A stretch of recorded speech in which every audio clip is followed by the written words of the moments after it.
Hello, welcome back to the another exciting episode of the Jeff Hilliard Show. If you're watching this on the YouTube, you see that I am not in the house of Hilliard. We are in a recording studio with a very talented, brilliant Mr. Lee Miles, which I'm going to get into for a second. But if you're wondering what the hell happened, where have I been? I've been making the greatest music video the world will ever see. Stacy / Silicon Sally, the love doll, did a phenomenal job. She killed it in the music video. Very excited. She's resting. She's safe. Everything's well with her. I'm in the process of recording new songs. So for the percentage of people out there that are into what I do creatively, like why else would you be listening to this? It's happening. More songs and music videos are in the works. I'm hoping that the music video will be ready in March. And I have a treat for you. This lovely person that's sitting next to me is the music producer that helped me do the lovely song Multitude. We did another song called The Jumpsuit Man. We did the Silicon Wave, which is coming out, the music video you're going to hear. And we have a bunch of more songs that we've recorded, which are unbelievably amazing. Because this guy's a brilliant, creative genius. And so someone like me collaborates with someone like that, and then it gets really nice and lovely for the people. Ladies and gentlemen, I'm honored to have one of my dearest, loveliest people in my life, Mr. Lee Miles, music composer, producer, artist. He's also very funny. And he's here. We're in his studio. What do you call your studio? Do we have a name for it yet?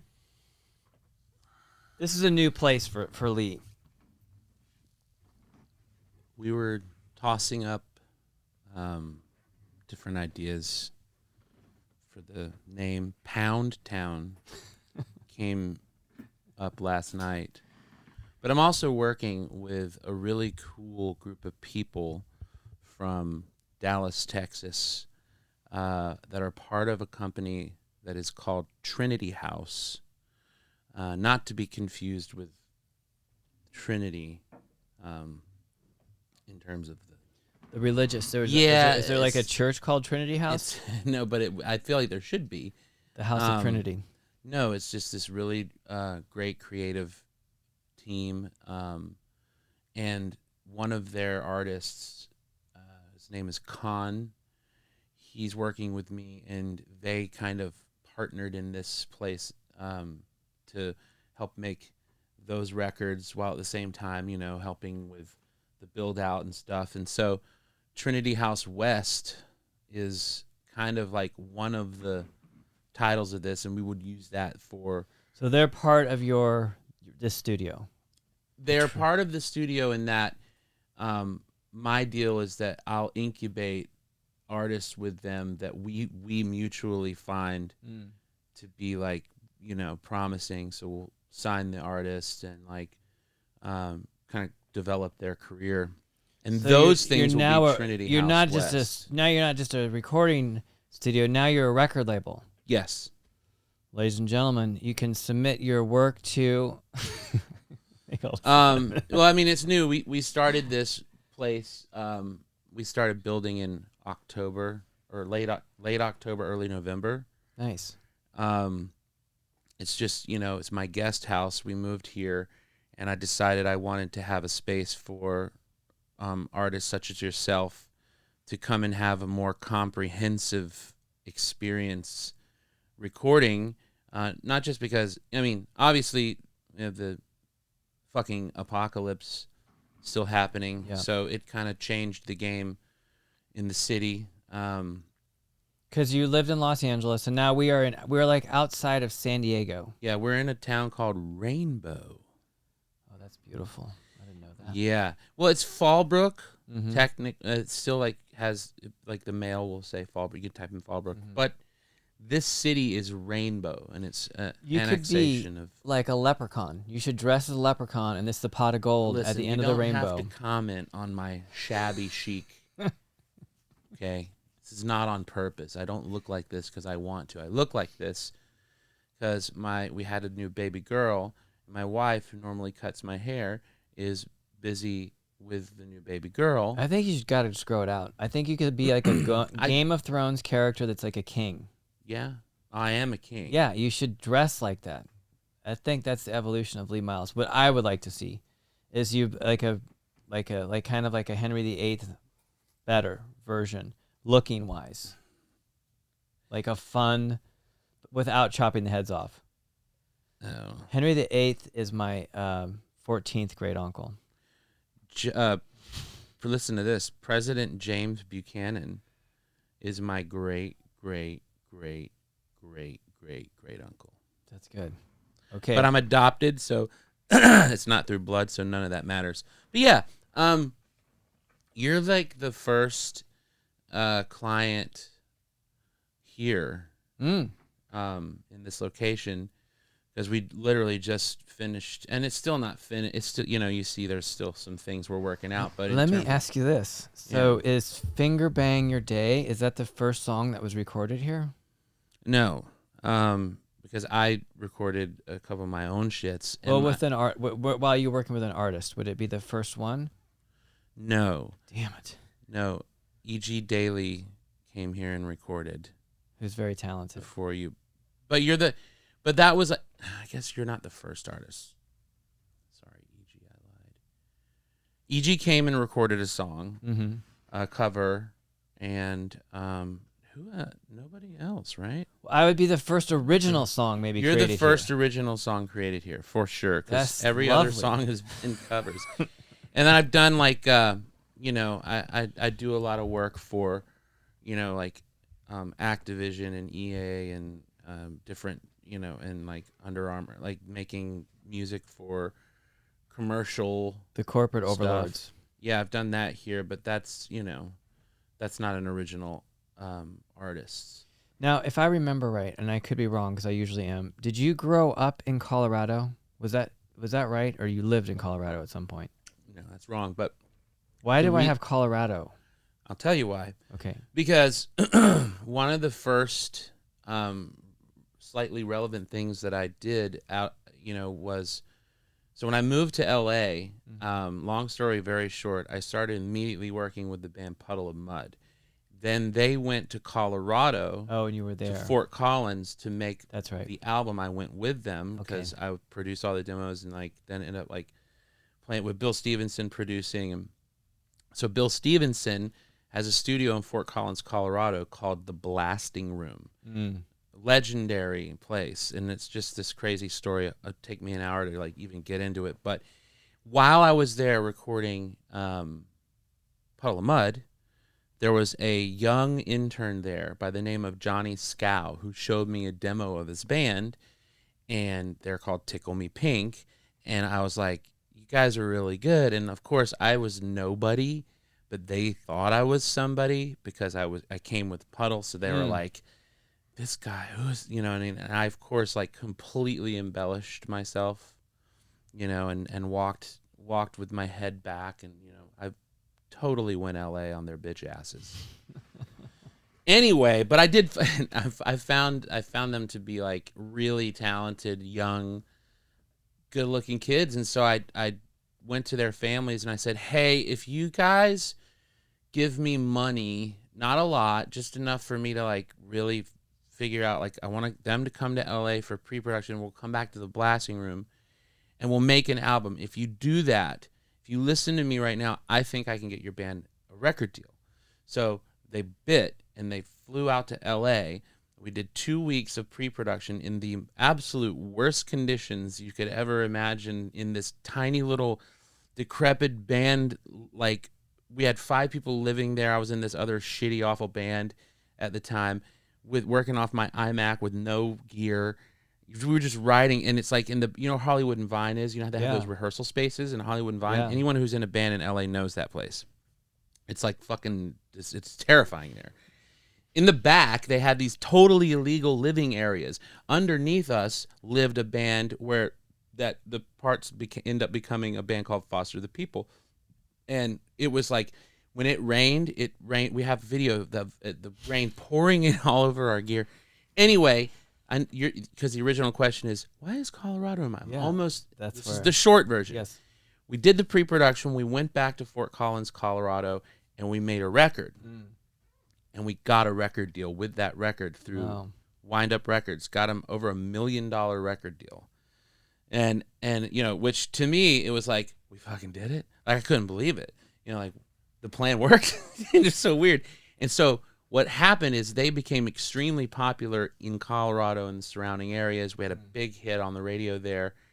And they're touring with cool bands like, you know, Finch and like whatever. Anyway, that sparked a lot of people to contact me from Denver and Fort Collins. So I started I had like a couple years where I was like the man rock producer. I was going out and doing all these records with, and then I made a song with a couple guys out here and just made a complete band up out of thin air called Oh My Stars, which is something my dad used to always say. And the program director at KTCL, because he loved all the stuff I've been doing, put it on the radio. It went #1, and it stayed #1 for a long time. And then another band I produced at that same time, after like 3 weeks at #1, my unsigned band, that unsigned band became #1. So it was just like I was kicking the shit out of it out there. You were dominating Colorado. Listen, we were playing, I mean, I played with Weezer out there at a huge festival. We played Not So Silent Night. I played, you know, there was like 5,000 people. There's a video online for a song called Bloody November, where the whole crowd is screaming and like chanting the song. So fun. So I almost made it. And then, you know, as the story goes, rock, you know, was, you know, sort of coughing its last death breath. Sadly. At the time. Yeah. And so it just never kind of crossed the mountains, and we broke up as a band. But that's why Colorado's in your mind. That's why I had it in there. Because I lived outside of Boulder, Colorado, and I remember you'd mentioned I guess you'd lived there for a bit. So I thought maybe that where are you originally from? We're getting to the Lee Miles origin story. Where does this originate? Florida. That's right. Yes. Okay, take me back to where at in Florida? Where at what city? So I was born in Falls Church, Virginia, and adopted at a very young age, 1 year old. Moved to a town called Hilliard, Florida. That's right. Yes, Hilliard. Now I remember this conversation. Yes. And then between Hilliard and Fernandina, which is Amelia Island, and Jacksonville, this little triangle here is where I spent my youth. And what the hell was that like? What's it like being in Hilliard, Florida? It's interesting. I mean, because Hilliard is about 45 minutes from the greater Los Angeles, greater, need more fucking coffee, Jacksonville, which is a very interesting place. Jacksonville is actually got, you know, it's culturally elevated in terms of the norm in Florida. So we, you know, where I lived, Hilliard is Hilliard. What are you doing on the weekend? Well, you got the accent and everything. You know, after church, you can go to Beach Road Chicken out there in Normandy, and then hell, take the, you know, truck out, go mud bogging if it's wet enough, you know. Have some ice cold beer, you know.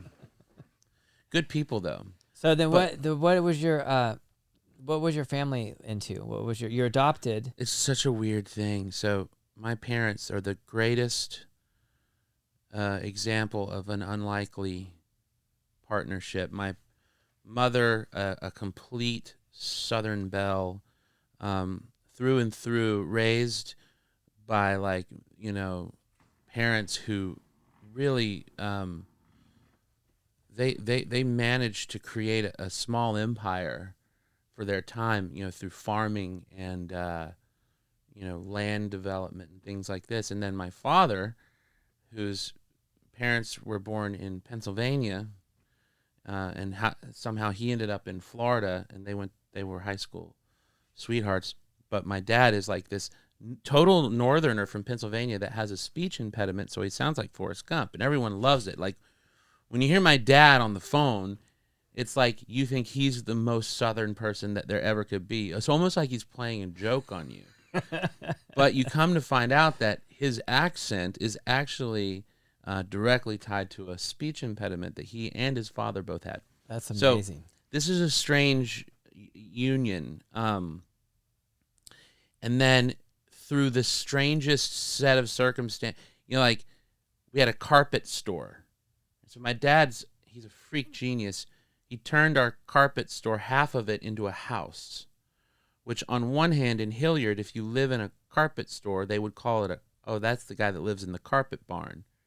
And they would kind of look down on you until some of my friends walked through the front door of my carpet barn and realized that we lived in a 5-star, like you couldn't believe, imagine a carpet store with, tin all around it. And trucks pulling in with carpet and out, and like you don't see, you're like, you live in that thing, yeah. And then you walk in, it's like you go through a portal, because my father's an interior designer as well. He's a crazy. So it was like a live work situation. Yeah, live work from go home. Go figure. That makes your life easy. Yeah, If that's your deal, you just walk to work, which is 2 steps into another room. It's kind of like what you have here. That's right. So that was the childhood in the carpet, the 5-star carpet extravaganza. So you always had nice carpet.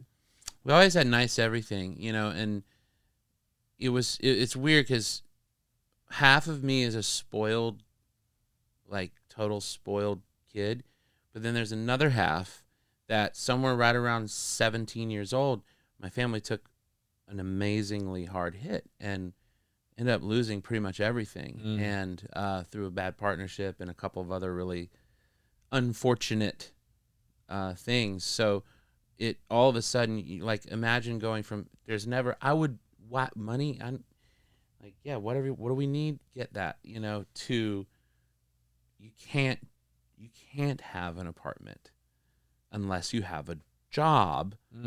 Then you have to save your money and cover and by the way, you need insurance for that car. Did you know that? Yeah. And by the way, you have to pay taxes. And by the way, all these things hit me pretty hard coming out of high school.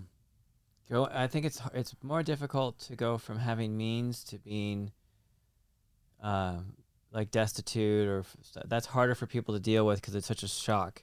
It's a shock. If you've never had money and you've gained wealth and stuff, that's wonderful. Your life continues, slowly gets better. But if you go from a place of, I guess you would say, resources. I relate to you. I don't know if I had the same thing. My father lost everything, went from being like the future look good to we're destitute, figure it out. And so I went from a kid thinking that maybe I would never like to have a real job to working. I've worked every shit job you could ever imagine, which is I know that about you. Yeah, which has made it so I'm able to do all the you stuff did the I've done. fucking like Hollywood tour. I've done everything. Yeah, I was gonna do that. That's as a the film. worst job. Yeah, but I did it on purpose. That wasn't like, oh my God, I have to do this job. I did it deliberate because I wanted to make a film about me as like Dante's Inferno, where I was a tour guide taking people through purgatory, where I was going to do all my stand-up that was what I was going to do a stand-up special, was in a van going through. That was my game plan. So I knew a person who had a job as a tour guide, and he told me how much money I made, and I was like, this is fucking hilarious. I could do this and then make it into a film. And then while I was doing genius. that, and Jeff Hilliard is a genius. Well, everything he fucking touches. So I was becoming the character. I grew my hair out. I gained the weight. And I lived the life of these fucking these characters. It's like being a carny. And then I ended up getting cast in a feature film, that Frankenstein film. So then I cut my hair and I did that. And then I was getting other jobs. So I kind of put that thing on the back burner. Maybe someday I'll figure out how to do it. But so this is fascinating. So how did you know that you had, how did you get into doing music and stuff? Were you always inclined? Oh no, actually, before you tell me this, did you ever get to know your real family, your real parents? Well, because that's a whole thing of being adopted and like. So, first, this is okay. I'm asking just bombard you with 10 questions at once. No, there's a way to answer this altogether because, first of all, being adopted, if you're adopted by really loving people, it's like weird to us that it's weird to people. Yeah. Like whenever I would say I'm adopted, people would be like, "Oh my God, you and your brother are adopted? What?" It's like, well, yeah, I mean, like we're adopted. But so it was never like, however they revealed it to us, I don't remember ever. I just always knew it was like, yeah, you know, they didn't fuck and have me. Yeah, but they were your parents. But they're my They parents. raised you, yeah. It's not weird. Yeah. But the idea of not knowing who your biological parents are, it's gotta. Does that? I know who they are, and I met that. So Going through that process, do you continuation- have like a? How did this all come about? So it all comes You're together. like, let me tell you. Yeah, you fuck. Shut up.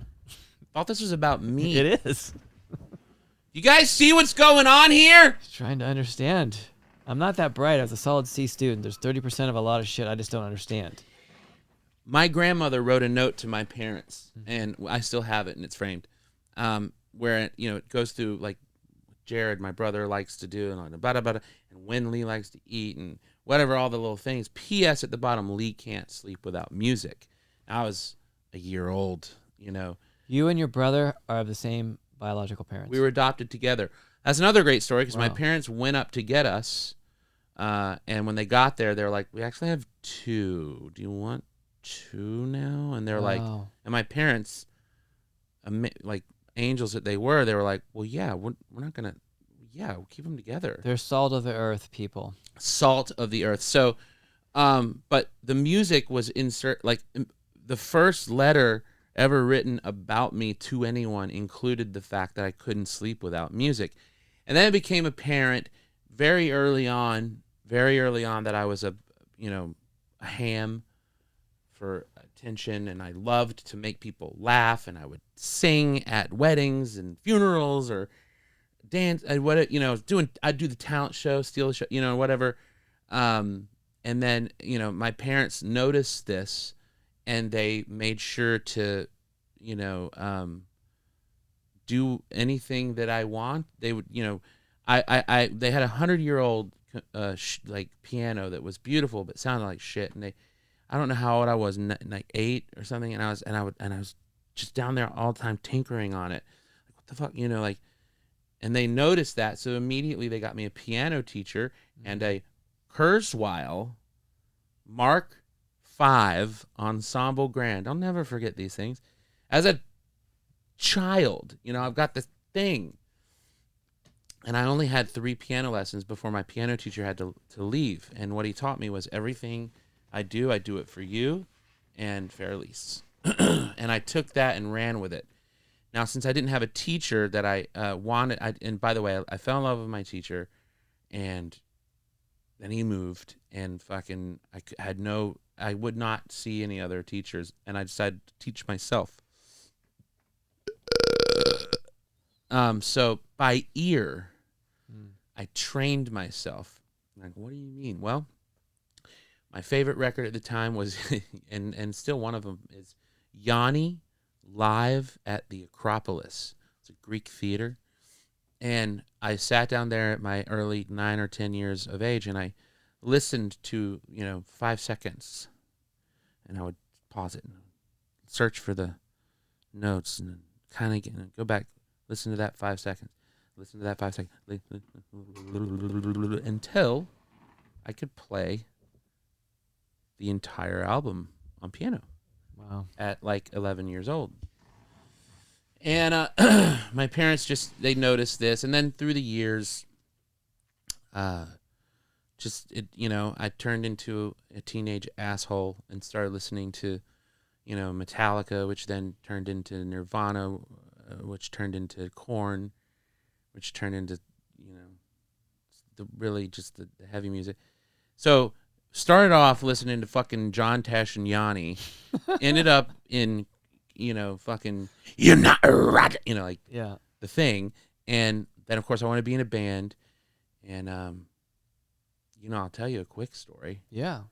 So you had like your first band? So my father, when I was like 14, bought me my first guitar.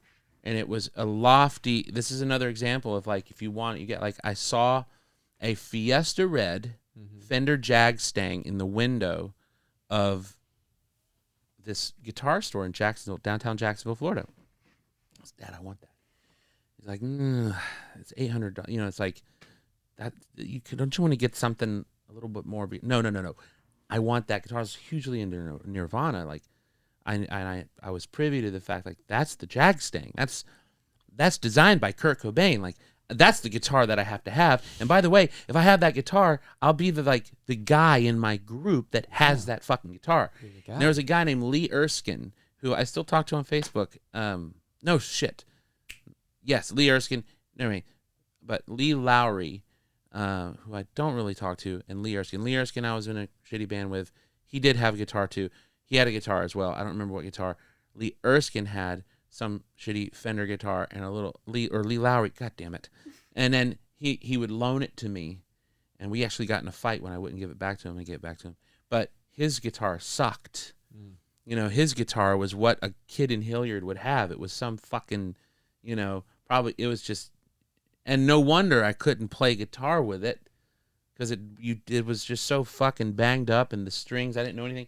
I got this Fender Jag-Stang, and then of course when I was like 16, 17, 18, 17, I was an asshole, rebelled against my perfect salt of the earth parents, moved out with a bunch of degenerates, and started to drink alcohol and be a, you know, fucking asshole, you know, and I sold it. I pawned it to pay rent there, with the promise that I would get it back. Yeah, that's how it always works, right? With the promise, and then all the pawn shops are loaded with the equipment that people are going to buy back.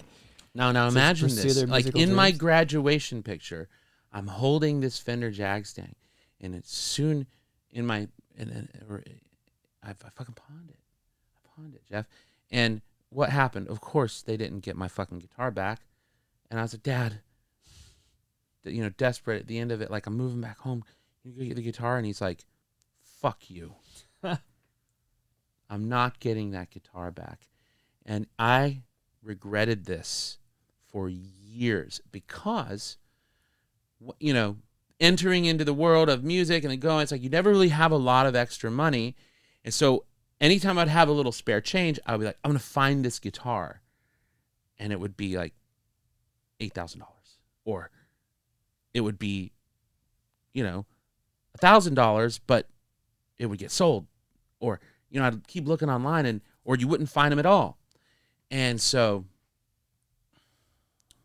when I moved out here, I, you know, got together a budget for this place. And part of that budget was, you know, a studio guitar. Because I have some guitars, but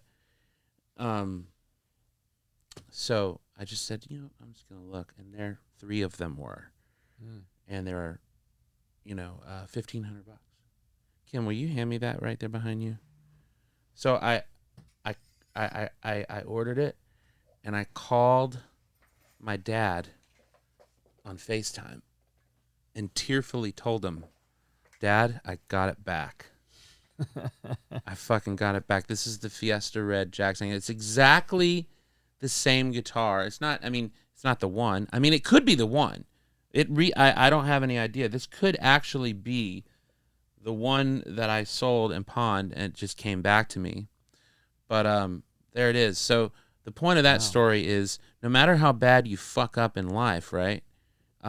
One day, if you have the opportunity, you can just fix it. Yeah, you can buy it. You can, or just, you know what I mean? I mean, yeah, sure. Thank you, Kim. That's amazing. Okay, so how did you get out of Hilliard? Oh, it was actually really easy with the help of my family. No, so you got did you graduate high school? I graduated high school. Did you go to college? I did not go to college. Fuck that. So you were going like, I'm going to become a rock star? Absolutely. Okay, so then did you come to Los Angeles with that? Not immediately. No, I was in we actually moved to Gatlinburg for a while and opened a cyber cafe in Gatlinburg. Where's Gatlinburg? Tennessee. Okay. And what was the fascination with Gatlinburg, Tennessee? It's amazing. First of all, it's like this crazy like oasis in the middle of the fucking in the mountain. You know, you're like, it's like, what is this? It's just like Disneyland in the middle of the fucking mountains. And What, is there a theme park there or something? Or? well, there's Dollywood, which is in that's right. Pigeon Forge. So you have Pigeon Forge, and then you go through the mountain to Gatlinburg, about 15 minutes away. And in Gatlinburg, it's just like, what is this? It's like, Wait, is that the Smoky Mountain? What is that what area is that? Is there a mountain forest area? Is this close to the Blue Deliverance Ridge. Land? It's fucked. It's out. We out there, but it's tourists that come in by the millions every year. My dad had an idea to have a cyber cafe. Oh, your dad. Okay, I was thinking like you and friends, your family moved there. We moved there for a couple years to open a cyber cafe that had a live venue. Oh, nice. Which nice, but not a great idea when you don't have beer and wine. And I tried to explain to my father, like, because this is my early 20s, 21, 22. The dad, you have booze. I mean, you got booze. He's like, no, it's the Bible Belt. And I'm like, okay, you really need to have booze. Didn't work out. But your question was, how did you get out of Hilliard? We went back to Hilliard. We took all that gear and put it in a club in Hilliard, which was even more ridiculous. Why the fuck? Or to my old band, through an ex or something, like, let me know I should audition. So I did. Long story short, I fought for this position. I got the gig in Orlando. So that was the first thing that happened. It's like, I got now this you gig. become a professional musician. Now I'm in a signed band, RCA Records, working with a huge producer who would become my mentor, working with, like playing, big shows, Wow. and then This was your college. and then we got dropped, and then like, Now, what was your role in the band? Were you a Singer. singer? yeah, always a singer. You are an incredible singer. I'm so fucking good, Jeff. Yes. Like, I am so good at singing. I'm so fucking good at singing. I produce a lot of people. You're joking around, but you are. I'm not joking. You're really brilliant. I'm hardly joking. Yeah, he's effortlessly. Fucking No, hilarious. the only reason I'm good at singing, well, there's two reasons. One, I was kicked out of my own band, Clone Defect, by my band because I wasn't a great singer. No, the only reason I'm. And it was true, I wasn't. Well, there's two reasons. I was One, I was pitchy and didn't have control, and like it kind of was hard to watch live. So that really fucked me up, like really fucked me up, and I became obsessed with the art of singing. Got a vocal coach, didn't like that. Got another vocal coach, didn't like that. Finally saw David Redding, Jacksonville, Florida, and for some reason he managed to get through to me in some ways that allowed me to listen more and fix my pitch up, and then I started producing bands. So that's the second thing that comes when you start producing bands. It's like, okay, we get the vocalist in there. It's like you're so often you're watching what's going on, and you're hearing, and you're trying to communicate to another person, like, okay, here's what you need to do to fix the suck, right? Through that, doing that over and over and over and over and over and over again, so you start like doing examples for them, and so finally you start like, and through doing that, you have all these different genres. So you're like, you start mimicking other genres. 1 minute you're being you could be a hip hop artist, straight up. The other minute you could be a total country star, learning how to do it. You're like, Yeah. you. So you would mimic the singer could learn it. You would do a version of it. It so they morphed could, into that. So So wow. so that combined with also always hearing pitch correction, always tuning every guitar, always everything in tune. My brain, it slowly fixed itself. Mm. And when we do vocals, I explain to you like what it really is like all these it's the same thing as if you have plugged in an Ethernet cable and you're trying to send files to your computer, which it's going to be really, really fast, right? Unless you're sending a massive, multi-terabyte project, and it's going to take some time. It's going to be funky. Same thing with your brain. Like, you have, okay, think of the millions and millions of processes that has to happen to articulate words in time, in pitch, while you're also processing incoming, and you're doing it real time. Mm-hmm. Like the art of singing in the studio is truly no computer can fucking. It's like it always blows my mind. It's like you gotta reconnect and broaden your bandwidth. You gotta learn how to paradiddle your brain waves. Like while you're listening to the track, you also have to listen to yourself, and that's like playing two beats on the drums at one time. But you also have to know the fucking lyrics. But you also have to be aware of your tone. But you also have to be aware of your volume. But you also have to be aware of it. It's like No, it's no joke. So the only way to really To be good at something, man. And like honestly, some people let's say a lot of people there's a threshold to it, but some people have a brain that's wired in a way where they can accelerate quicker than others. Like there's certain people who just fucking have that wiring already sorted through whatever, I mean, you hear stories about, am I talking too much? I don't care. Fuck you. That's what we're here for, goddammit. You hear stories about people, like there's a guy who got in a car accident, I forget where, he got in a car accident, was in a coma, and then he got out of his coma and he could play piano. I've heard these stories where they had almost another music ability from a tragic event. Like what? How does that happen? It's proving the point. Yeah. Because there's no way that there's no person who is just going to be like, without downloading it into your fucking spine through Matrix. Yeah.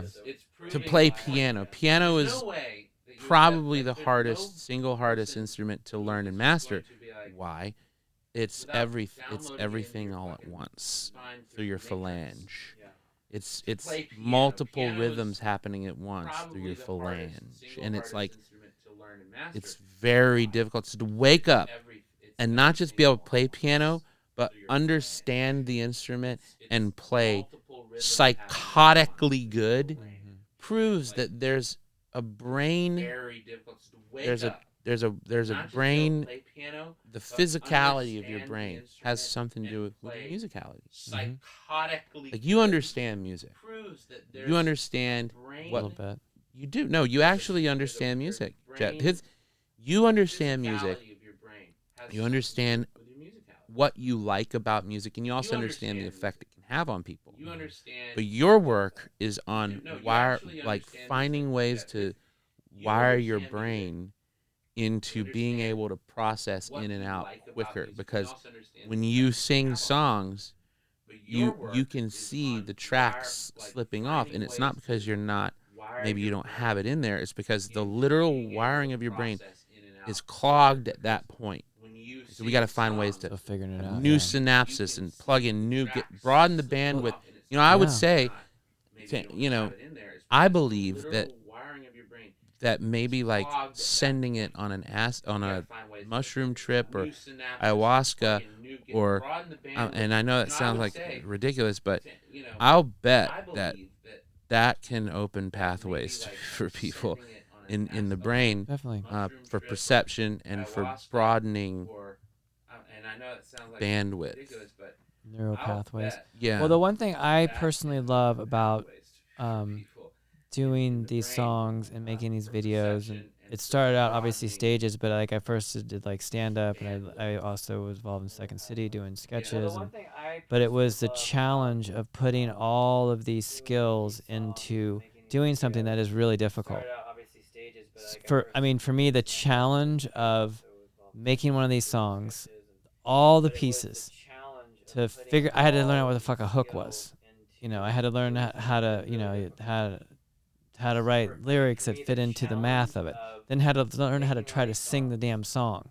Then learn how to like come up with the concepts, and then the video, then the art direction, and then the editing of the video, and the executing of that, and the producing of this, and the getting people involved in it. All of these things going on is why it's so much fun. because then it's such a challenge, and to do something that anyone would give a shit about. But the best part about all of this adventure that I've been on doing all this stuff is all of the brilliantly talented, fascinating people that come to the party with such diverse skills. And it is my favorite thing to do is in the recording studio, working with someone like yourself who's this brilliantly talented artist that can play all these different instruments and express himself musically. I have very limited music skill. I can play the guitar a little bit. I can fuck around the piano a little bit. I can almost sing. I can sometimes get pitch. And I can do all this stuff, which is work for me, which I'm fascinated with, which is why it's so much fun because but then to go into and work with these brilliant people, which then able to use me as an instrument to help get a sound and a thing. It is the best thing in life. If you're out there listening and you're trying to figure out stuff to do and you're a creative person, there's all these steps involved in doing stuff. But to actually have the ability to participate in doing this stuff with other people who have dedicated their entire life to learning a craft and a skill and it is the one most joyful thing in my life is putting this stuff together and seeing the whole an idea go all the way to a finished product, and sometimes not knowing how to get there. And it's exciting to find other people add things in and put stuff in there, and then you end up in this beautiful place that you didn't even to making something. So instead of being fixated on bullshit in life about being, to me, to take all of my life energy of whatever to do to make these like creative things that some people may never see or care about. Well, this next one is gonna. But it truly is like it is so fascinating. The part of life is the journey to be in the room and work with someone. It's fascinating to watch you, and it's so much fun doing this and putting these songs together. And it is like the coolest fucking thing ever. But also to see how somebody has taught themselves how to learn how to play piano, worked really hard to figure out how to sort out the vocal thing, to figure out yourself, and then it's really fucking cool, And then so how did you get from learning? You said you had a mentor and he was showing you how to do because it's not just like being a music producer and a songwriter isn't just you go into a room and you go, I like this, I don't like this. There's so much fucking stuff going on. Well, there's to make something sound amazing. There's different shades of producer. Although nowadays it's sort of you really do have to have your hand in all of it. I mean, there's not going to be a lot of Rick Rubins around, just because it's doesn't. Just a tastemaker guy that's like. I mean, Rick Rubin's very very special, and his opinion is remarkably accurate in terms of what people are going to respond to, and that's been proven. But at the same time, if you have bands like Tom Petty and the Heartbreakers coming in, it's like you almost, how are you going to fuck it up? It's Petty. He's not going to let you fuck it up. Anyway, but you also think it's funny if Tom Petty was on American Idol and you didn't know who Tom Petty was, and he would he make it to? Oh, so that's a whole conversation. That's a whole conversation. Jeff. I mean, but like his uniqueness. I mean, like what you a phenomenon. have to understand the amalgamate of, like, it's the same thing with Dylan. Like, there's a specific soup that you have to concoct in order to make it in with any right. It doesn't matter. Like, there are people out there that are so fucking talented, they'll never make it because they didn't open the right doors or they didn't step on the right stage at the right time. Yeah. And they didn't have, the coffers filled at the right time. They didn't have the momentum and we're talking about degrees in which, like, it could have turned over or not, like, right then. It's the difference between life and death, right? So a person like Tom Petty on American Idol, well, okay, did he sing good that day, and what song did he sing, and who in the judge panel saw that could be something? Although American Idol is much more about a vocal competition. Yeah, this weird karaoke. It's not really a songwriter's competition, is it? So, but also a unique singer. Like But- a very unique, like Neil Young. How is Neil Young doing a cover? I don't know. Those I really wish there was like kind of a competition that would go more into songwriting, Into the artistry, all of the whole package. There was a hip hop show we watched. I watched with my girlfriend. That was kind of the flow. The one with the D Smoke, was it? Or, fuck no, yeah, yeah. That guy was that. What is it called? I wish we had like our own little Jamie that could pull it up. The That's flow, something. The Hustle flow. and Flow. I don't know what it was, but that was a fun Hustle show. and Flow. I That think was- maybe. I don't know what it Or was. that's how there's a thing. People out there know it. If they, go to Netflix and look up like Hustle and Flow. It's a competition for hip hop artists, but it's like everything I ever wanted. The way they're so brutal. Like the thing about The Voice and American Idol is just like, give me a fucking break.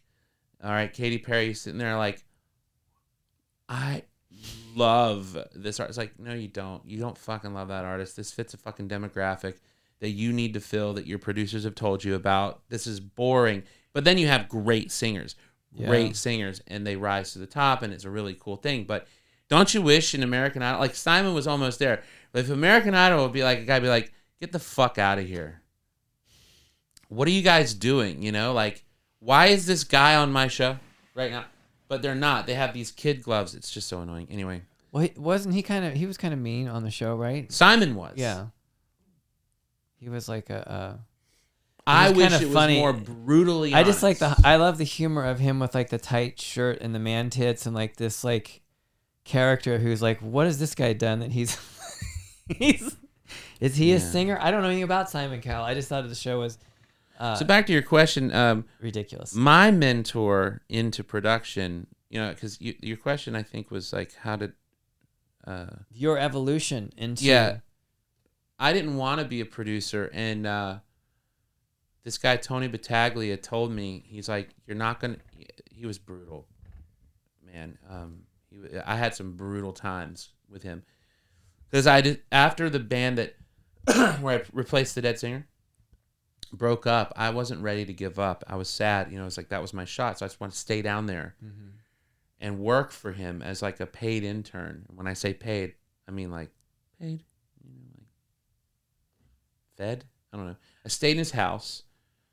I accepted a lot of abuse, but in turn, I was introduced to a lot of great ideas. So no matter how much I was bummed out at the way he treated me and my colleagues at the time, the fact is, in studying the way he treated songwriting and vocals, you have like Shinedown come in, and I was there when they recorded a lot of those songs for that first record and the second record I played bass on.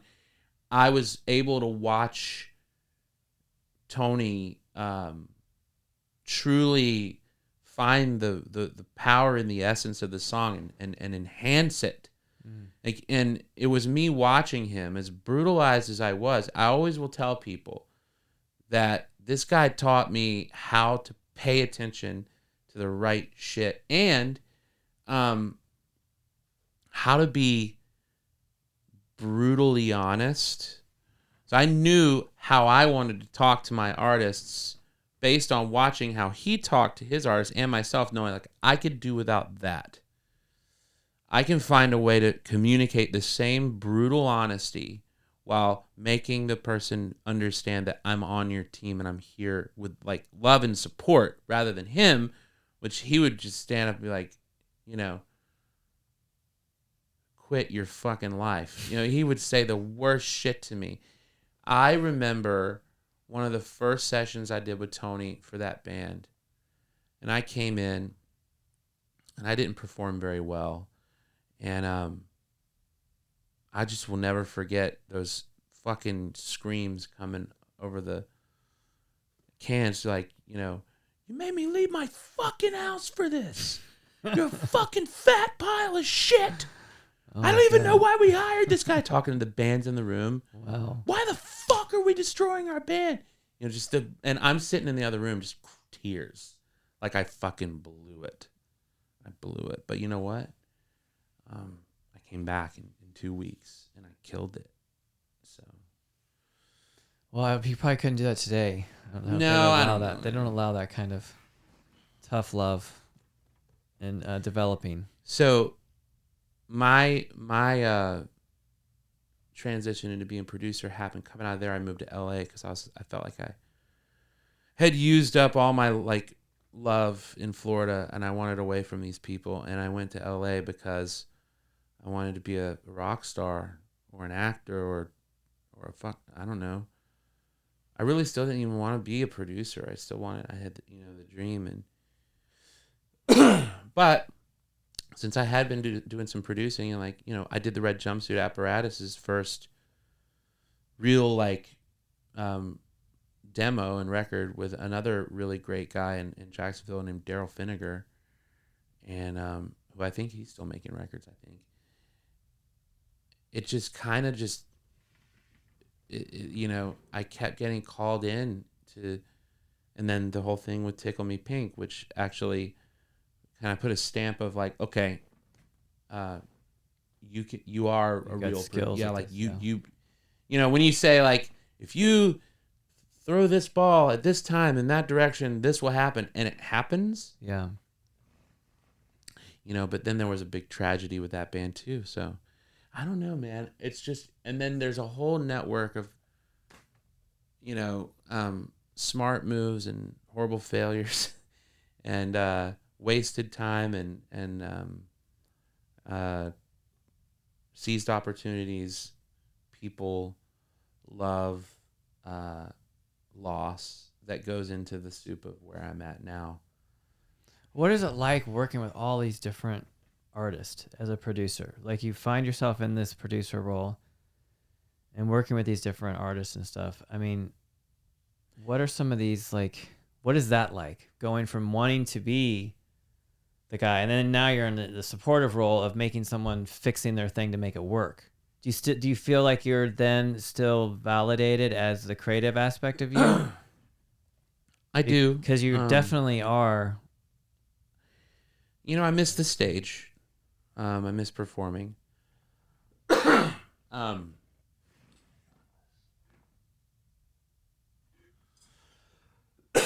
Something in my throat. Do we need water Just for you? cut that, Cough Kim. or drink? What do we need? I miss the stage. Sorry. You can cut that. We don't have to cut the thing. No. You Oh, can no. just yeah. No, I meant like... There we have editing software. It's amazing. Actually, don't cut it. You want some water? Let people hear. Yes, Kim. Kim, can we get some water? Kim is the greatest. I really like Kim. Yeah, You did well with Kim. Kim is the new the new diversity hire, intern, producer, social media manager, all hands on deck. She is very, very impressive. She's an amazing person. My girlfriend's cousin's friend.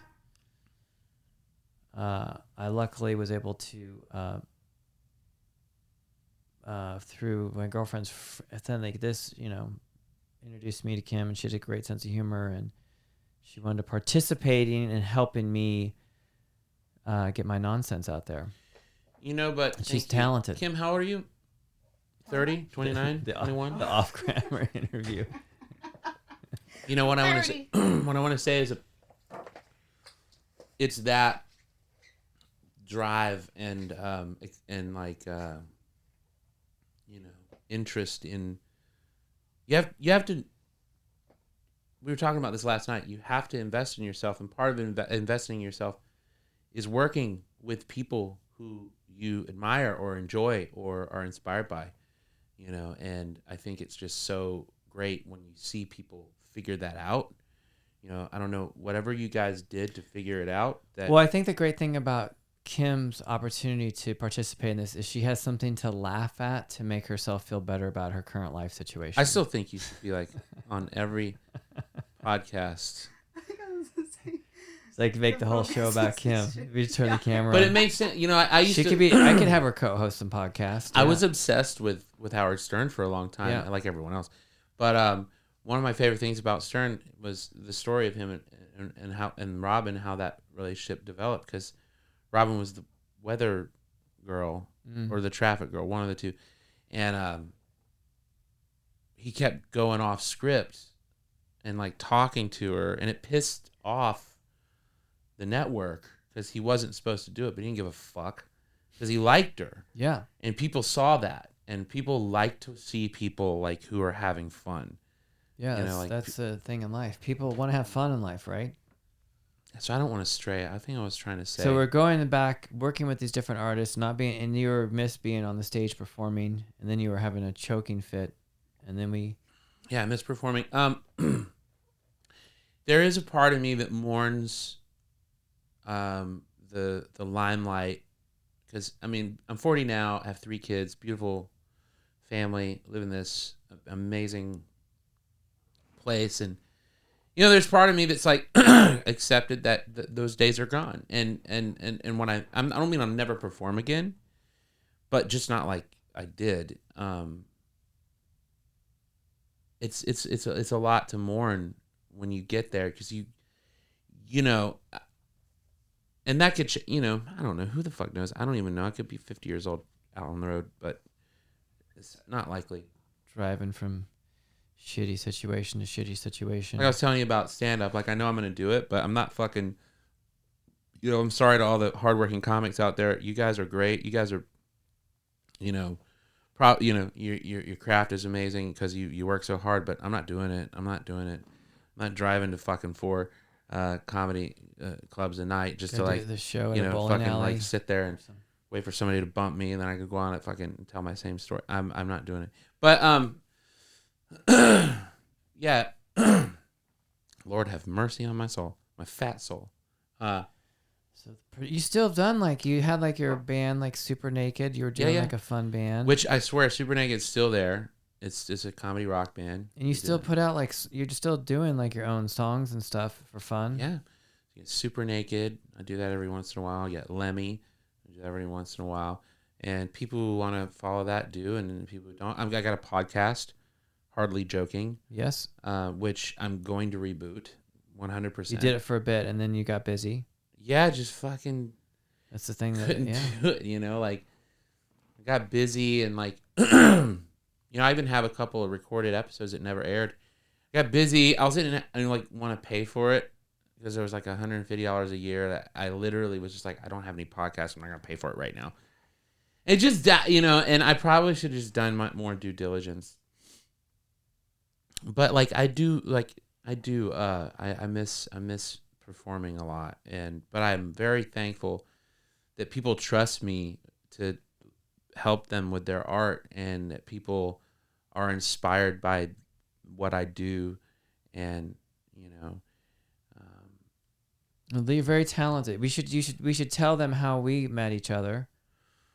Well, we were at this massive swinger orgy, and I saw Jeff across the room. He was wearing a leotard, and he had a black eye, and I thought that was peculiar.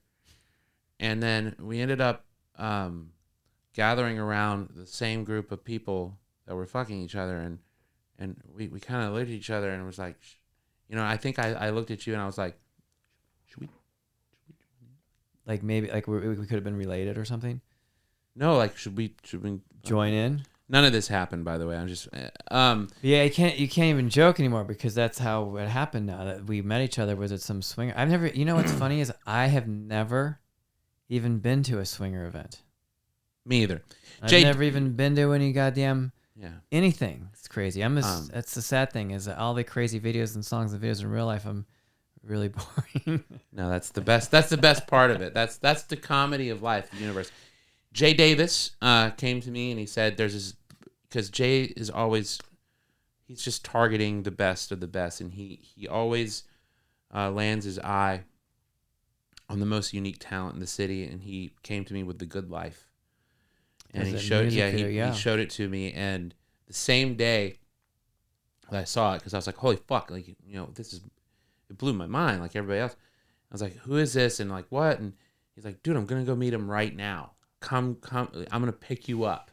I said, fuck yes, I want to meet this guy. So immediately I hopped in Jay Davis's car and we went down and we hung out, and the rest is history, man. Went to the whiskey and then we hung out. Yeah. And Jay was like, he's the most brilliant music producer. And that's the thing. And Jay's not wrong. Getting people together. And then and that's how I met. That's how we met. And then we recorded.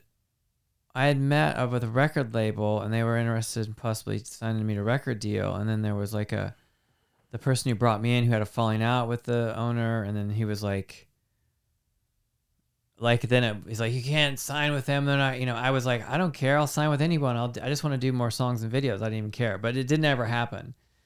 But that was a fucking long time ago.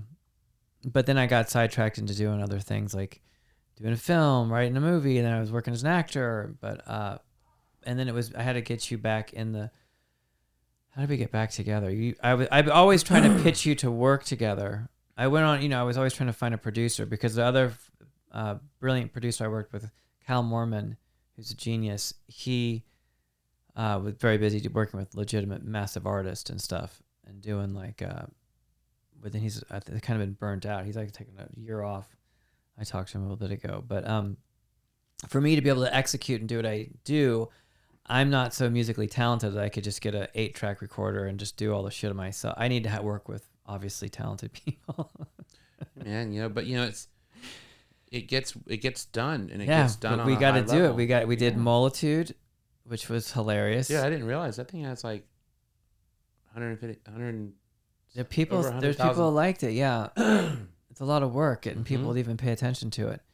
But that was funny. That was like an attempt to do like a Post Malone type of auto-tuned sound that is now, which I didn't understand, which I think is hilarious. But that was the and we kind of have that coming up too in another song that we're about to finish, the Shame Shag. Yeah, that's gonna come out at some point. Then Silicone Wave, which is gonna be coming out. That's guys, I'm calling it right now. Silicone Wave.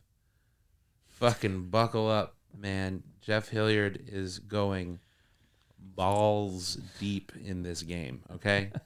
Fucking the return of the absurd. Oh my God. Coming right up. Yeah, there's a bunch. I hope we'll do a lot more song ideas and music videos I want to make. And so it's cool that there are people who are even into it, I mean, I'd probably still be doing it if it wasn't, just because it's fun to make myself and my friends laugh.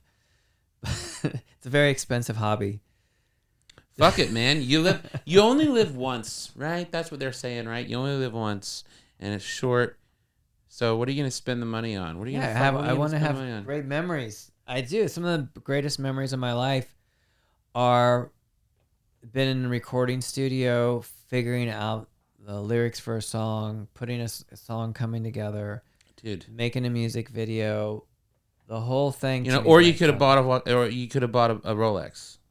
Yeah, no. I'm sorry, man. No fucking watch is cool or pretty enough to spend that kind of money on it. Fuck you. I know somebody out there has a Rolex, and they're like, "Fuck you." No, you don't get. No, I don't want to be in the club. I don't want to be in the club. Right. I don't want your fucking Rolexes. A watch? Yeah. Well, I mean, you know what you could do with 50 grand? You That's fuck right. for a watch. What time is it? Hey Siri, what time is it? Figuring it out. No, I don't need a fucking watch, and if I did, I'll pay $500. Okay, $500. Yeah, that's the collector. But yes, that's right. You should give your money to creative people to make stuff. Hopefully, I don't know, but yeah, think about that though. 50 grand. Yeah, it's a lot of money. What are you gonna do? Buy a watch? No, you're gonna spend it enjoying your life creating or. Well, maybe everyone's a creative person. Yeah, but even if you're not a creative person, there's so much that can be done. I mean, just think of your experience. Like, what do you want to do? I mean, even if you're not the one creating, go find someone that inspires you and get creating with them. Yeah, get people that have resources. Well, yeah, and then give money to creative people to make things. Make it happen. Well, we live in a society that I don't think it naturally. Well, that's always been the arts. We've always had patrons. We've had like kings and stuff that have understood arts and stuff. You'd hope that our society, like the very wealthy people, see the necessity for arts and stuff. It'd be cool if we had more of a culture of societies and like cities and communities recognizing creative people and giving them resources to do stuff. I think it's going to evolve that way because I think there's going to be a lot less people having jobs and menial jobs and stuff, and you got to give people for stuff to do. I hope that society will evolve into more of a artistic expression and get. I really believe that what can help a lot of people with mental health issues and all sorts of things is learning different ways to creatively express themselves with, teaching people different ways of like humor. And like I got sober 16 years ago, and I've witnessed and I've seen a lot of people that got sober and they went to rehab and then they got into painting and doing something, and they ended up becoming these like beautiful, amazing artists that have made, not that every single person that needs to be doing art, but I think it would help save a lot of people a lot of frustration. I think it would actually make there less violence in the world, less domestic abuse. I think it makes the world a much more beautiful and rich place if we had a culture that was more into fostering creativity to help deal with people that have to work through, I know in school they defunded, they took the arts out of the school, to have the opportunity even like to recognize that you have artistic skills and someone's able to get an instrument to them, or they were able to give them lessons, and you know what I mean? Like a lot of people they're talented that'll never ever pursue that because they've taught, like, if you pursue the world of an artist, you're going to live in and out of your car, you're going to have financial nightmare, you're going to be working all these terrible jobs, which I've done all true. Hey, if you're getting in the game and you don't think you're going to have those points, you're okay. If you're going to, I think I hear maybe you. It's good you have to go through all this stuff to do your thing. I don't know. I hear you, Jeff. I'm in a weird spot of like, there's a bit of brutality in me right now, just because I'm like, I have kids. Because everyone's a TikTok star. I mean, I'm looking at it and I'm going like, how in the fuck? Everyone's a content creator. But like, it's, oh man, if I don't stop, I'm gonna go into the current stuff. But like, not to date us too much, but currently shit is fucking weird. Human connection has been obliterated into some crazy algorithmic driven fucking chamber of just, it's like if you could imagine 100 million turkeys all at the same time going and at the same time they're also babies in there and they're like a million of them at the same time. It's a lot. And it's like, and you're just sitting there and you're like, this was one of the things that was so hard through the pandemic. Sorry to date us, but pandemic, it's like, it was hard because I so desperately did not want to be a part of that clucking. So I didn't want to say anything. I didn't want to be another, So I kind of lost my writing ability.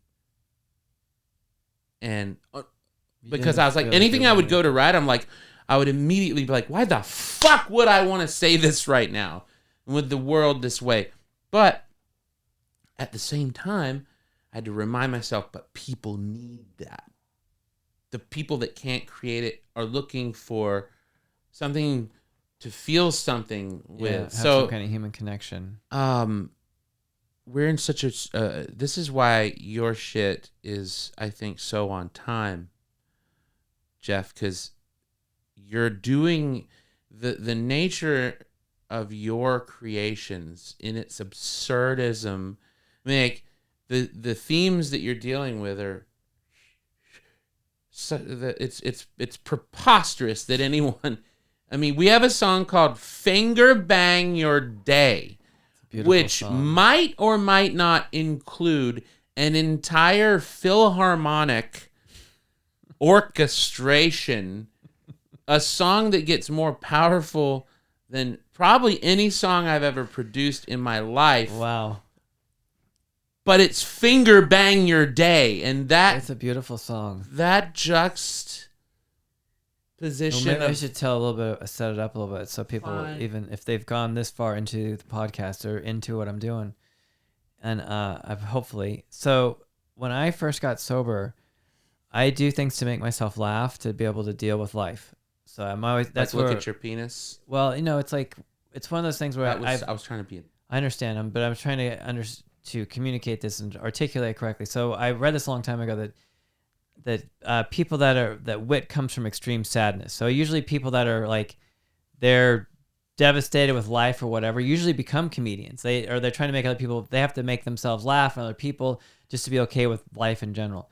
So when I was newly sober, and then you don't have the numb thing to be able to deal with life, and you have no coping skills. So I would just go to my one life skill I've always had was to make myself laugh. So I came up with this idea that you need to finger bang your day, and you want to give your day, you want to make love to your day and give your day an orgasm. So, multiple. Yeah, not just one, but multiple. So that was the joke for me to make myself laugh, to be able to get to do life and stuff, was that I gotta be motivated. I get out there and finger bang my day, just because the word it just sounds so funny and it's so silly and stupid. But then there's actually put a deeper meaning behind it, and then that evolved into my stand-up act thing where I would do this whole thing of getting the audience really excited about getting out there and making love to their day, and then that has now evolved into this really beautiful song that I'm so excited. I want all of Jeff Hilliard's loyal fans and followers to know the forthcoming offerings from Jeff Hilliard are his best to date. I can tell you for a fact that this is going to alter everyone's perception of reality as we know it. It's like going to be an audio trip. I'm honored to be a part of it. I'm honored to be a part of your podcast. I swear, Jeff, that they will paint paintings of you like that. I really want someone, though, that one photo, Kim, that you had up, it looks like Vigo from Ghostbusters 2. I fucking so badly now after I realize that I want you to be Vigo. I think Vigo never had a voice. Listen, Vigo in Ghostbusters 2, he was in a fucking painting, and he's just wanting to wake up and get out of the painting so he can fuck shit up again. He's like just trying to get out of a painting, really, and he never got to explain his situation at all. So maybe you should tell his story. I have to he could have been on a search, right? For the stuck there for the rest toe. of eternity. Yeah, we have some really beautiful completed songs and songs that are almost completed, and there's the music video coming out we shot is very, very, I think it's really good. I'm very excited about it. And then the future ones that are planned that are going to happen and they're going to be executed. And it is so much fun. And I hope that they find a home and there's an audience and people are into the new the new offerings. Oh.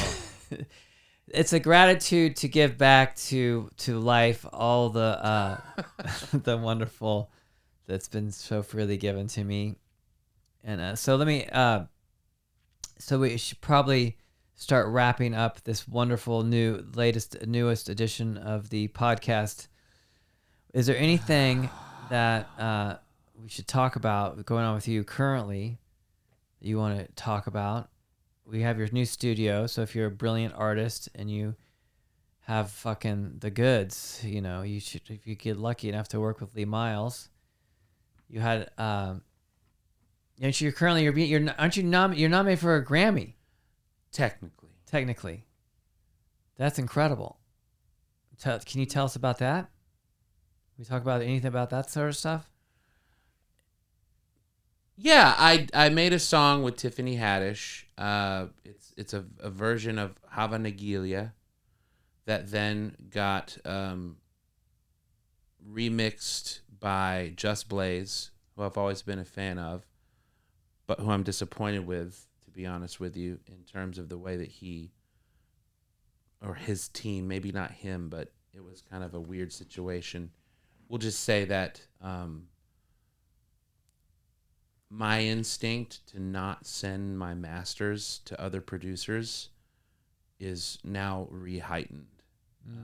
Because you just never know. And especially if you're swimming upstream, I mean, there's a stream going a certain direction, and you got to remember that. Like, anyway, I'm very thankful for Tiffany Haddish, and we did the theme song to Kids Say the Darndest Things, and we have a new season coming up on CBS, so I'm so thankful and grateful to her.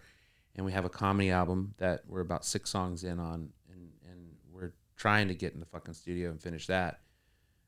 I think that'll be my first real. So the Grammy nom is actually for the Black Mitzvah, which is nominated for Best Comedy Album, and our song is the intro. So that's how I'm technically nominated. And that you can look.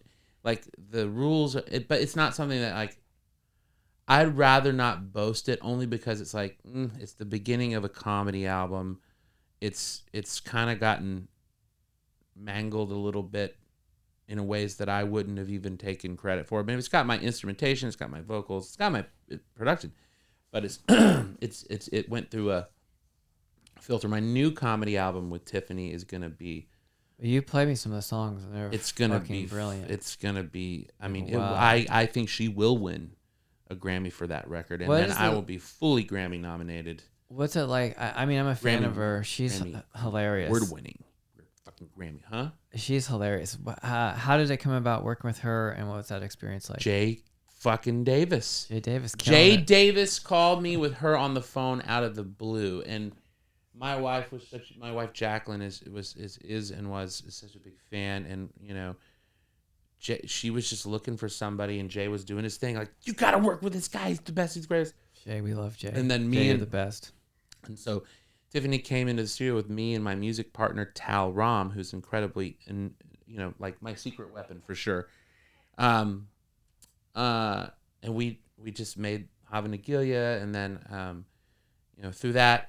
It was actually because of the way that the thing went down with Hava Nagila that Tiffany wanted to continue working with me, so as to, like, kind of clean up for that, A, and B, she believed in my vision for her, and I think she still does. And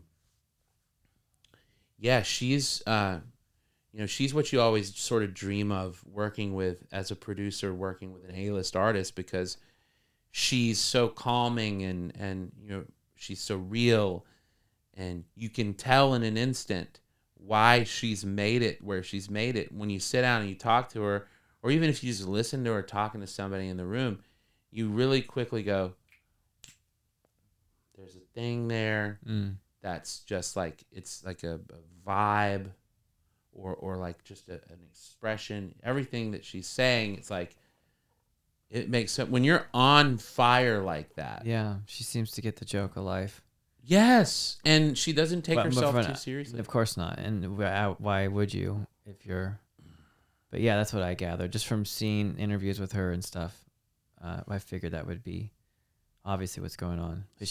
But the music, the songs you played for me were fucking really good. Yeah, they're really good. They're some of my best work. And, I'm hoping that'll get done this year. Excited about that. I'm excited to be a father. You just have a new baby. I mean, I'm excited and terrified. My wife and I are trying to find a balance. It's like, right now, like, we're in here and doing this, and it's pretty funny. She's in there with the kids. Calling Lee on the phone, and you hear in the background, it's always like, it sounds obviously probably more... It's like fucking Normandy. It's like you're in the middle. It's a war zone of just kids just... Shut the fuck up! It is beyond anything. It is so funny. You played for me a couple of his songs, major songs. Yeah. Which is pretty fucking. He is the most brilliant 2-year-old rock star. I think the only one that no one knows about at this point. I mean, that kid's future. This kid's going to be a superstar. Yeah. He's got a piercing scream that is I'll give you a taste. My son recorded this just before turning 2, so he was. So he was not even 2. He's 1 year old, and he has 2 songs that he's recorded. One of them is called "I Love My Mommy," and the other one that I'm going to give you a taste of is called "I Don't Love You Right Now," and that song is also about his mommy. Hearing it here first, folks. Yeah. So my wife was really having a hard time with him, and she said, "You know what? I don't love you right now. I love you, but I don't love you right now." And he's a sponge. He was like, "I don't love you right now.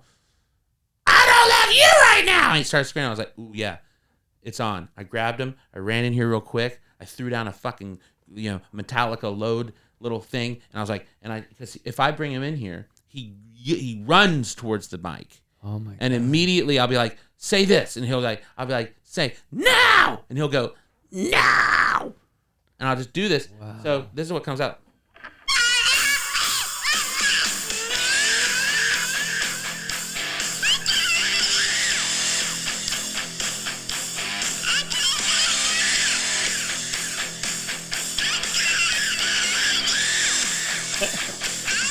One more time, Major.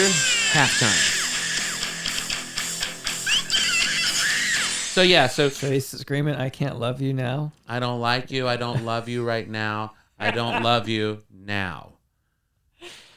Oh my God, it's pretty amazing. Yeah, so we're doing a record, and he'll be I want to have his whole record done before his half year here. So he'll be 2 years old. Wow. With a full album, artwork. I'm gonna do a press release. I'm gonna be like, "Fuck you, Michael Jackson." Everyone's like, "Michael Jackson was so young when he started." My kid's starting now. He's gonna have. There will be hip hop tracks. There will be traditional. Listen, Jeff. There's gonna be traditional kids tracks. Like I was telling you, he has other songs like "I Love My Mommy." He's not such a pain in the ass. Oh my God, he's like the most adorable. Just he's the whole thing. He's like this very beautiful, adorable little terror. Yeah, he came in here and he turned off the power. He just walked right in and just turned off. Here he is singing "I Love My Mommy." Say na na na. Wait, that's not it. That's not fucking it. That's me telling him. Oh, here's an example. Here's an example of me warming him up. Say na na na na na na na na na na na na na na. Do do do do do do do do do. Say pop pop da pop da. He wants to buy. Yeah. You want to say? So he's really he's like, and then he sings, and then he's like, "I love mommy." She from Freddy. Boo boo boo. She makes me happy. Boo boo boo. I want to kiss her. I love my mommy. Oh my God, it's adorable. Anyways, Jeff. That's what I'm amazing. That's what I'm most excited about is our record. Yeah, this is I am too. This is going to be massive. Yeah. I think your kid's going to, before he's even 4 years old, he's going to be a YouTube superstar, everything. You guys Grammy winning, award-winning artist made. You heard it here, folks. I'm calling it out. The youngest ever Grammy award-winning artist. That would be the best. And what is the youngest? I wonder. That's an interesting thing. At some point I'd have that computer thing and they would look that up. The youngest artist ever to win a Grammy, youngest person. It doesn't matter, but wow, this is exciting. There's a lot of exciting stuff coming out of here. Yes. Wow. And there's more to come. We have several projects gearing up. Like I said, Trinity House West, I think is what we're going with right now, at least because otherwise it's like, it's my house. And I really don't want to open this up to the public. I want this to really only be a place for my friends and like my clients that I want to really, like, if I want to do a record, like I can go to a studio and do a record or whatever, but like for artists I really want to work with and like have them out, or producers, writers or whatever, have them out to my home and you've seen, I mean, the property here. Yeah. You know what we're dealing Beautiful. with. It's like nice. it's a resort, and so all like I want to have it so this is just a private, like very VIP only situation where it's only the people I fuck with and only the things I want to do here. And if there's some shit that I'm doing outside of here, it's probably just more of a gig, right? Well, I feel very honored to. Your family, Jeff. Yes, I feel the same way about you. Yeah. And I love the fact that Finger Bang Your Day was one of the first songs recorded. Finger Bang Your here Day is the by first original song. I like that. Written and recorded here. So someday you'll have like a bunch of plaques and stuff around of stuff, and they'd be like, No, I told you. People are going to be like, wait, dude, did you work with Jeff Hilliard? I'm like, well, yeah, he's a dear friend. Jeff fucking Hilliard? they're like, You what the fuck was that all about? Wait, what songs did you do with Jeff Hilliard? Well, you fucking made Multitude? Dude, you didn't make Finger Bang Your Day. I'm like, dude, right in this room. What? Yeah. Silicone Wave. Dude, get out of here There's right a now. bunch more. Yeah, it's going down. A lot of fun. Well, this has been wonderful, and I really appreciate you coming on the podcast. You are the best. So much adoration and respect and so much fun. And we've created some beautiful memories and making some fun stuff. You guys can track me down at almproduction.com, and there you can be linked to my social media, and you can send me email as well. And I'll put all this, if you go on the YouTube video, if you're listening to this too on the podcast and you want to figure that out and you don't want to write it down, you could just go to the YouTube video of this, and below we'll have all your social links. That's how sophisticated I've become. Follow Lee. Follow me. I'll probably, I'm going to try to be more with it. I'm going to reboot my podcast. Yeah, hardly joking. That's happening this year. I don't know when, but I'm waiting until I know I can like actually get into a rhythm. Yeah, because you have to have a rhythm. Otherwise, you know how it is. Thank you, Jeff. You're welcome. So great. And thank all of you people for participating. And it's back. The podcast is back. It's back. If we get it on a regular basis, I'll be doing more of these. I'll have more amazing guests. Yes. It'll be wonderful. And you're thinking about buying a fucking Rolex, stop. And send your money here. Take your money and give it to Jeff Hilliard so he can make another incredible music video. The fucking Rolex? You're wearing your watch? I hope some of you Rolex fucks like get your arm chopped off somehow. No, we don't want that. No one's arms getting chopped. No, like yeah, with the and it, like I'm always doing a telethon. Like I always have you can call in and then you can give money. Now Rolex, if you want to send me a watch for free, I'll continue to bash your company because there's no such thing as negative publicity. So Rolex. It's actually doing a good thing because it's a thing of value that you want. Give me that. Basically, what I'm saying is I want a free Rolex. Give Lee a free Rolex. You guys are wonderful. Thank you for listening, and we'll be back for more. Bye-bye.